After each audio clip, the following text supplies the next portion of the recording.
This weekend, racism in football was back in the news, and this time in Portugal. In the 69th minute, Marega had enough. He signalled he wanted to come off. This is what Marega had to say on his Instagram after the game. I'd like to tell those idiots that came to the stadium to shout racist abuse, go expletive yourself. I also want to congratulate the referee for not protecting me and showing me a yellow card because I'm defending my skin colour. I hope I never meet him again on a football pitch. You're a disgrace. But racism from fans isn't something just happening in Portugal, Italy, or elsewhere in continental Europe. It's also prevalent here in England. It's happening in our country, in our league, and we always judge other countries about how they deal with racism. Like I say, the incident yesterday in Italy was ridiculous, horrific, but we're poor at dealing with it ourselves. Earlier this month, a Brighton fan named George Reynolds was convicted and sentenced to prison for hate crimes he committed at a football match. Today, we look at this landmark case and examine what it means for football.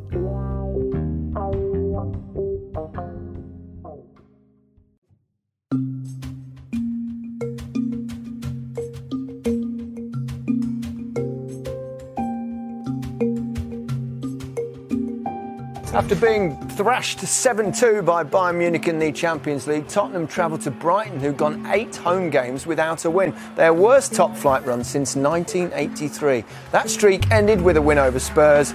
Simon Brotherton was at the Amex Stadium. On October 5th, Brighton beat Tottenham 3-0 at the Amex Stadium. And sometime during that match, George Reynolds was arrested. He got drunk, so he attended the football match against Spurs. And during the course of the game, he was seen to racially abuse Spurs players, in particular black players, and also Son Heung-min as well. Aidan Barlow is a crime reporter for the Argus and covered the George Reynolds case.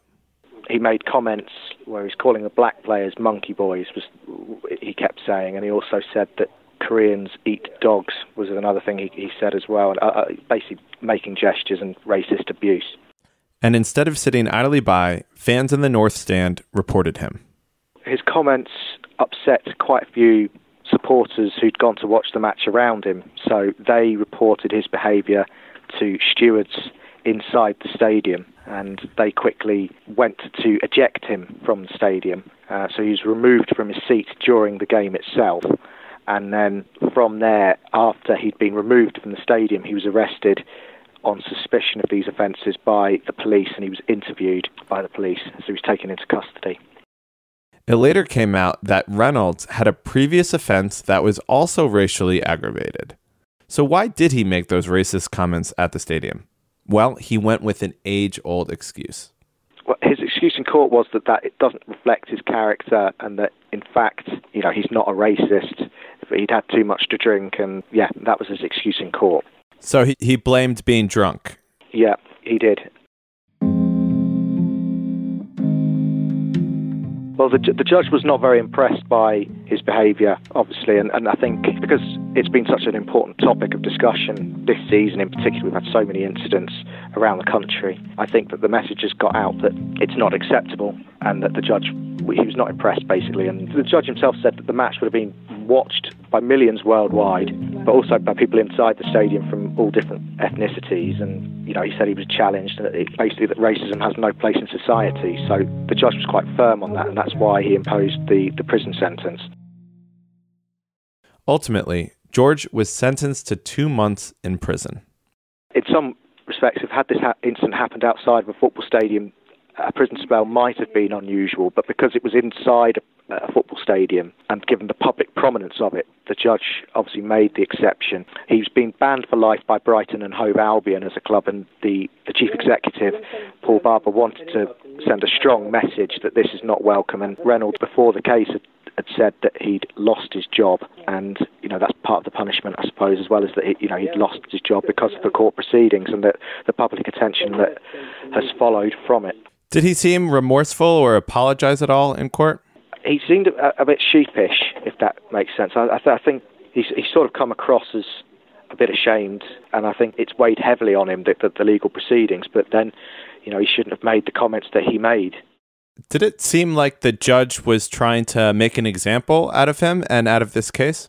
I think sometimes there are those sort of cases where, they're expected to, and I think this is probably one of them. So I think the judge did, and he did say it was dehumanising to players and other supporters as well to hear and see that sort of abuse. I mean, in this country, obviously, we do have laws for racially aggravated offences where the punishment has to be raised up if an element of discrimination is part of it. There's about a third is added on top of the sentence to try and discourage racism or other instances of disability discrimination or sexism or homophobia as well. So I think the judge was aware of that, and I think because of the prominence of it and the reporting of it and the fact that racism has been in the public eye and racism in football has been in the public eye, I think the judge wanted to send a clear signal that it is not welcome in society. Did you get the sense from the judge, though, that he will continue to prosecute people who have, said these sorts of things and send them to jail or prison as well? It's difficult to say because obviously the cases are brought by the Crown Prosecution Service, so one would imagine that they've brought this case specifically to raise public awareness of it, and they've been very keen alongside police officers as well and the club, Brighton, to try and stamp out racism. I think judges are obviously bound by the sentencing guidelines that they're given, but they do try to make a statement on certain types of crimes that are in the public eye, and this is an example of one type of crime that has been in the public eye, which is racism in football. I think the judge has tried to stamp down on that and send the man to prison.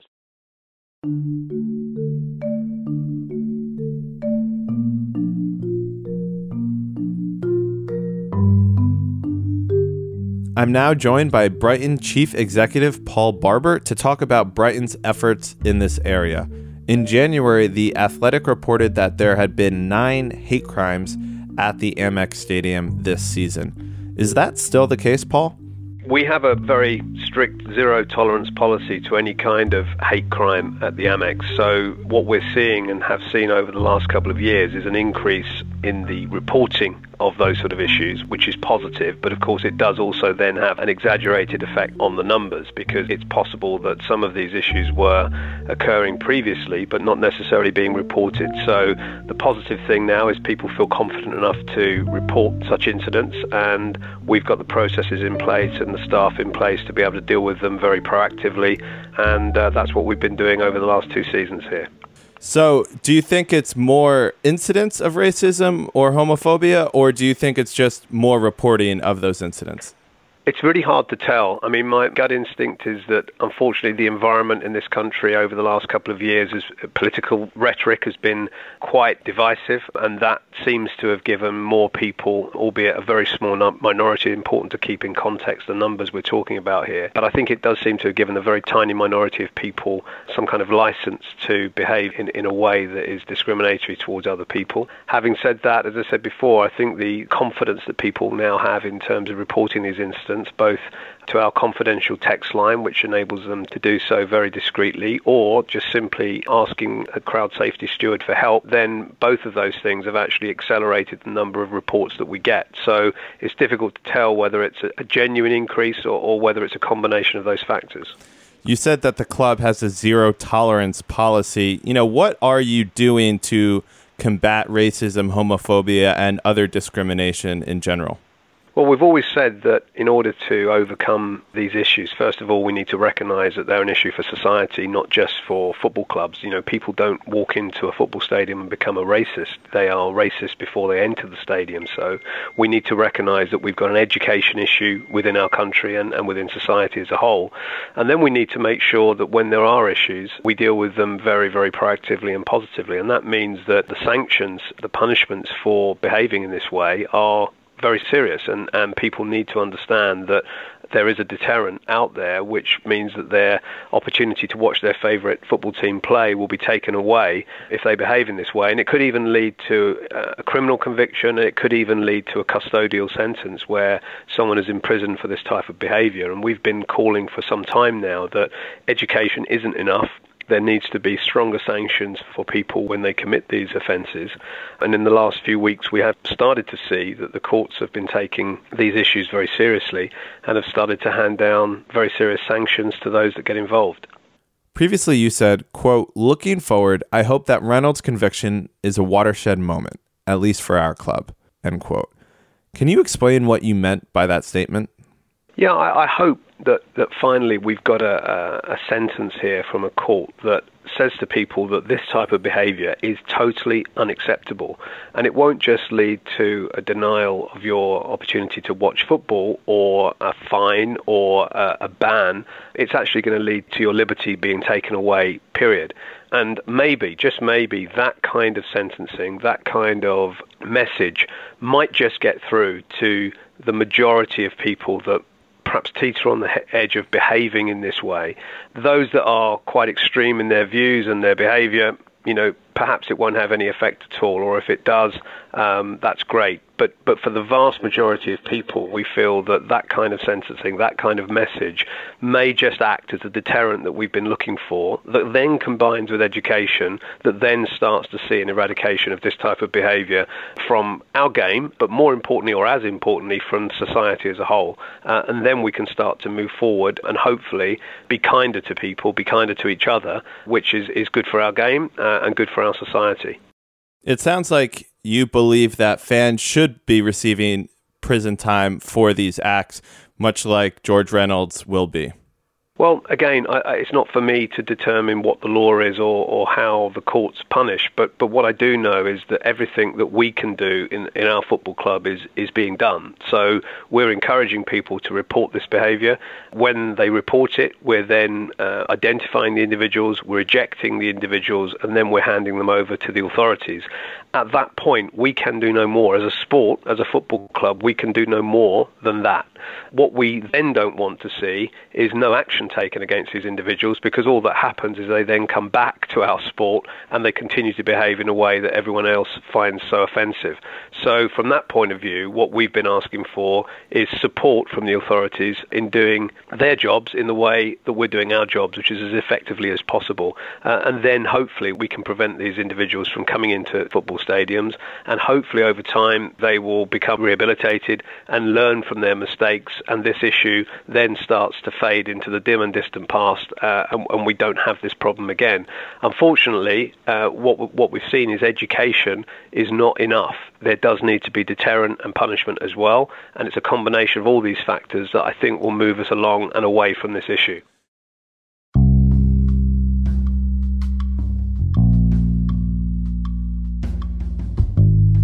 Why are you so passionate about this cause in particular? Because I think we're sick and tired of our sport being tarnished by a very, very small minority of individuals who wish to behave in this particular way. We have a huge number of people that watch, in our case, our games every season. They want to come to the stadium in a safe and friendly environment. They want to be able to support their team. They want to enjoy the sport. They want to mix with family and friends. What they don't want is to suffer any kind of discrimination, in whatever way or shape or form that comes. And it's our responsibility. We're in the entertainment business. We're at the top end of professional sport. We want those people to come to our stadium and feel safe and feel that they can enjoy themselves without having to put up with that kind of behaviour. So we just simply don't want it in our stadiums, and we will do whatever we can to make sure that it doesn't come back to our stadium in any way, shape or form.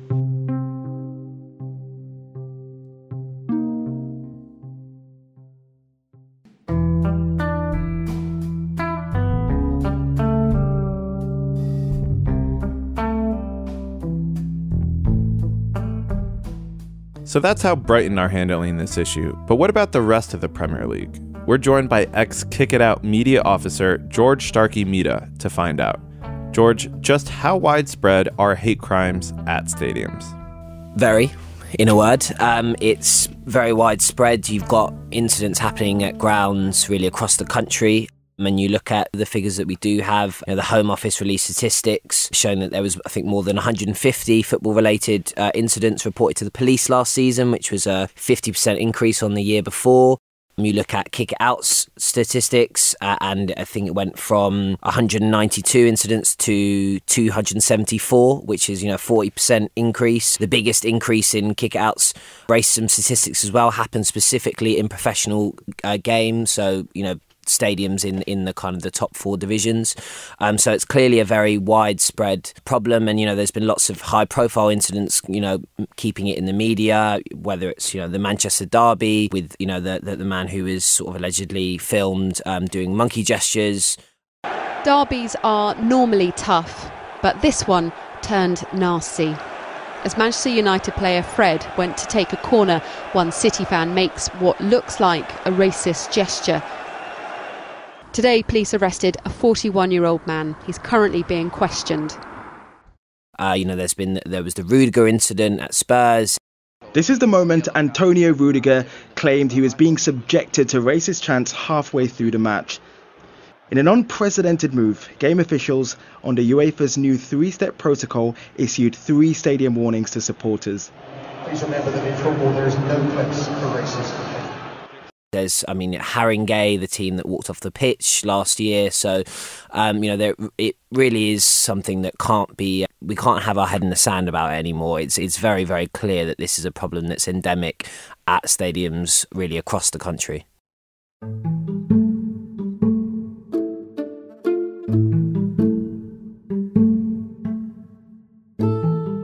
So we've mentioned some of the incidents already this season.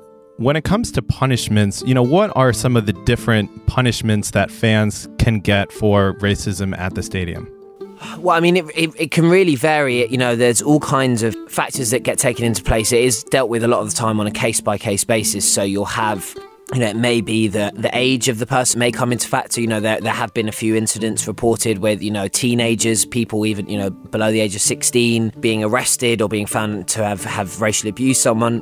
Yeah, there was someone in Scotland that was 12 years old this week that was, arrested or cited by the police for that. Exactly, and I think there was a Premier League club, I can't remember off the top of my head which club it was, so I won't say, but there was a Premier League club, I think, with a 14-year-old who was ejected from a stadium last month. So these things do have to be taken into consideration. If it becomes a police matter, it comes that, the police have to investigate, then the courts will decide, and often you'll see football banning orders implemented, so it might be a 3-year, might be a 5-year ban. Generally, that's kind of the stock response. And in those cases, the club then have a decision to make on top of that. So they can decide, some clubs will decide just to give that supporter a lifetime ban.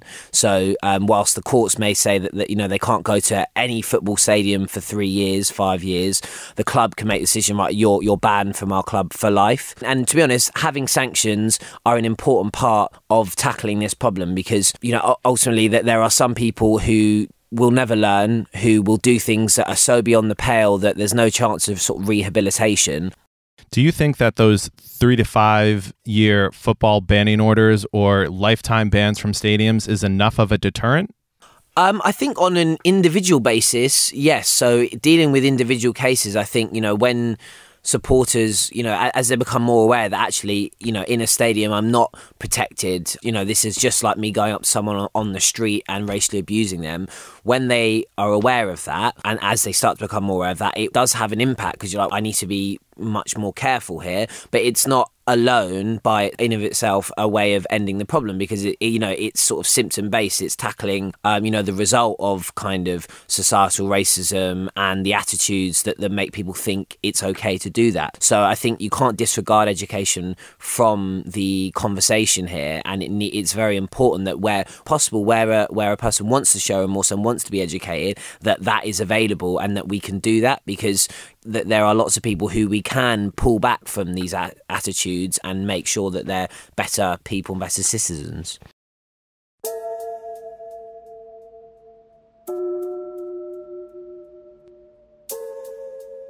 So earlier in the episode, we mentioned George Reynolds and his case, and he was sentenced to 2 months in prison.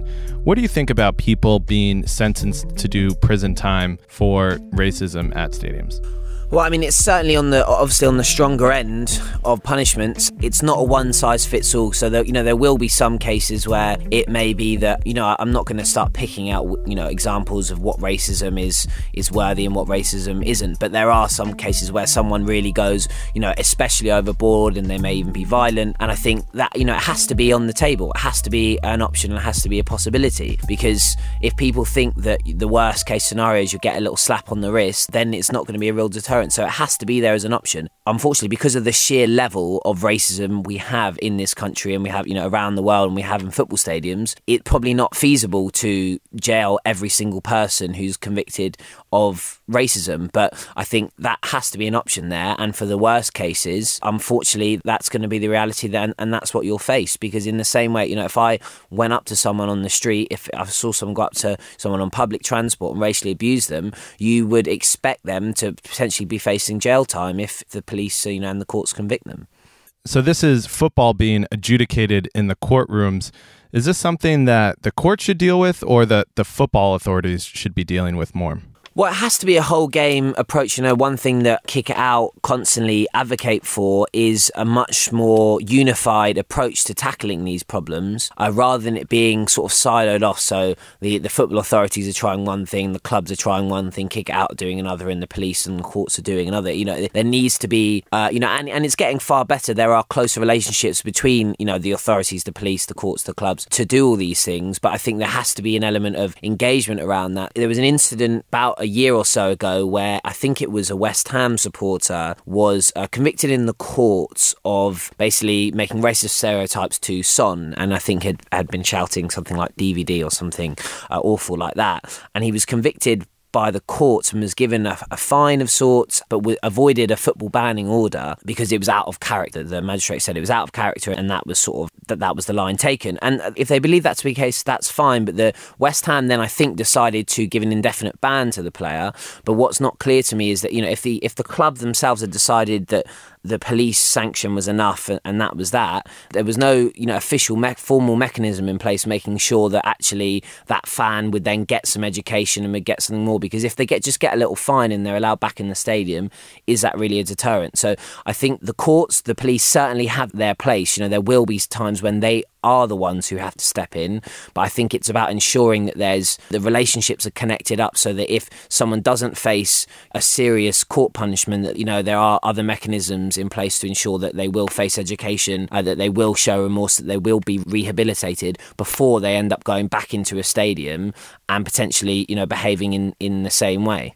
Should we be encouraged or discouraged because football authorities like Brighton are starting to crack down a little bit more and starting to punish some of these fans? Or should we be more discouraged because these incidents are on the rise, as you mentioned, not just in football, but in society? I mean, again, it's sort of a bit of both, in the sense that it's never a good thing. You never want to see more incidents taking place and more arrests happening, because that is a clear sign that we have a huge problem in this country. But at the same time, like I said, it does show that people are taking it more seriously, that that Brighton as a club have taken a very strong sort of zero tolerance policy approach to this, and there have been a lot more arrests at their club this season. You've also got lots of other clubs trying to be far more proactive in their discrimination campaigning. Chelsea's anti-Semitism campaign has been talked about quite a lot. Gillette Stadium, Massachusetts. Chelsea versus New England Revolution. Two clubs coming together to blow the final whistle on hate. It's the centrepiece of Chelsea's Say No to Anti-Semitism campaign. All proceeds going to charities promoting tolerance and equality.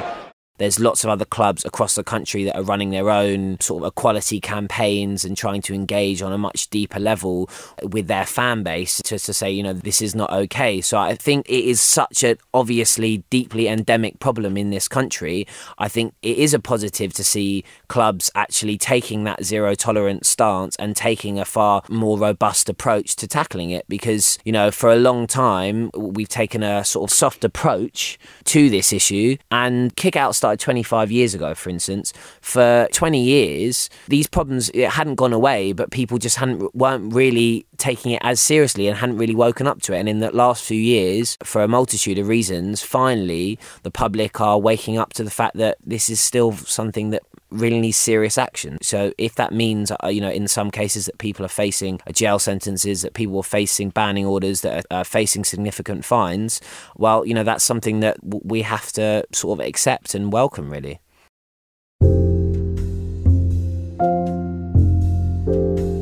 Aidan Barlow is a crime reporter at the Argus in Brighton. George Starkey-Midha is an ex-media officer at Kick It Out. Paul Barber is the chief executive and deputy chairman of Brighton and Hove Albion. This episode was produced by John McKenzie. I'm Josh Schneider-Weiler, and thanks for listening. And if you enjoyed the show, please rate and review us on iTunes and share it with a friend.